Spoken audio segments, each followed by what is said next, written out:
যে আন্দোলনকে সফলতার জন্য অন্যায়ের বিরুদ্ধে লড়াই করে আমরা শাহাদতের তামান্না নিয়ে রাস্তায় নেমেছি। আমরা জুলুম দেখতে চাই না, বাংলাদেশে কোনো অন্যায় দেখতে চাই না, আমরা এই দেশে কোনো দুর্নীতি দেখতে চাই না, ফ্যাসিজম দেখতে চাই না। প্রিয় ভাইয়েরা আমার, আমাদের পরিচয় কি? এই প্রশ্ন যদি আমরা প্রত্যেকে নিজেকে করি, অনেক পরিচয় আমাদের সামনে হাজির। ফার্স্ট অফ অল, আমরা মানুষ। আমরা বনি আদম সৃষ্টি করেছেন এবং আদমের পরে হাওয়া আলাইহিস সালামকে সৃষ্টির পর এই পৃথিবীতে অসংখ্য নরনারী সৃষ্টিও করেছেন এবং পৃথিবীতে ছড়িয়ে দিয়েছেন। এখন যদি বলা হয় যে মানুষ সৃষ্টির প্রধানত উদ্দেশ্য কী ছিল, দুটা উদ্দেশ্য ছিল। বড় আকারের সেই আল্লাহ তাআলা আমাদেরকে সৃষ্টির আগে বলেছেন, ইন্নি জাআলনা ফি আরদি খলিফা, আমি আমার প্রতিনিধি পাঠাতে চাই, এবং প্রতিনিধি হিসাবে আল্লাহ তাআলা মানুষ হিসাবে আমাকে পরিচয় করিয়ে দিয়েছেন। মানুষ হিসাবে পরিচয়ের পাশাপাশি আমার দায়িত্ব, মা খালাকতু জিন্নি ইনস ইল্লা লিয়াবুদুন, আমি মানুষ এবং জিনকে সৃষ্টি করেছি আমার গোলামি করার জন্য।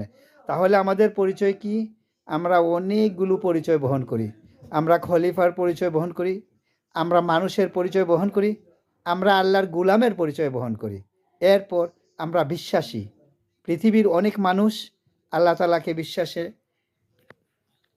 আল্লাহ তাআলা প্রত্যেক বনি আদমকে তিনি ফিতরাতের উপর জন্মগ্রহণ করেছেন।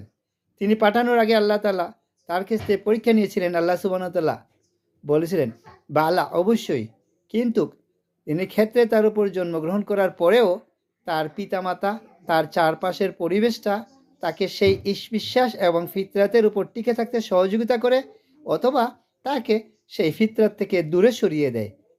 তার অন্য পরিচয় সে সেখানে অংশগ্রহণ করে। তাহলে আমরা এখানে যারা আছি, আমরা বিশ্বাস করি আল্লাহ তাআলা আমাদেরকে ফিতরাতের উপর রেখেছেন এবং অনুগ্রহ করেছেন। তাই আমাদের একটা বড় পরিচয়, আমরা ঈমানদার এবং আমরা বিশ্বাসী। আমরা মহান রবের কাছে আত্মসমর্পণকারী। আল্লাহ তাআলা রকালা ইন্নিহিন বলে মুসলিমিন, তার কথার চেয়ে আর কার কথা উত্তম? যে মানুষকে আল্লাহর দিকে ডাকে, সে দাইল আল্লাহর পরিচয় দেয় এবং ঘোষণা করে সম্পদ ছাড়া, কোনো ধরনের হীনমন্যতা ছাড়া, কোনো পিছুটান ছাড়া সে স্পষ্ট মানব জাতির কাছে সে ঘোষণা করে, ইন্নাল মুসলিমিন, আমি মুসলমানদের অন্তর্ভুক্ত, আমি আত্মসমর্পণকারী আল্লাহর কাছে। প্রিয় ভাইরা, এই আত্মসমর্পণকে গভীরভাবে উপলব্ধি করতে হবে।